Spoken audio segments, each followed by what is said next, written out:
أحسنت يا أخ فوزي. وصلت يا مشايخ؟ يبقى المعنى قالوا أجئتنا لتلفتنا وتكون. الله. هو كده بالك، بس الكلام حصل في فصل عشان كده انتوا اتلخبطتوا. دايما الآية القرآنية وحدة واحدة لما تتأملها تأملها ايه كلها.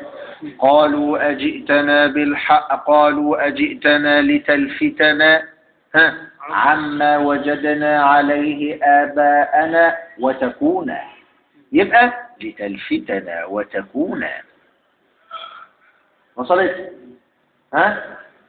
يبقى أنت جئت لأمرين: لتصرفنا عما يعبد الآباء والأجداد والحضارات العريقة، وتريد من وراء ذلك أن تكون صاحب الصدارة والرياسة. بالك ده المعنى. وصل؟ تفضل أكمل.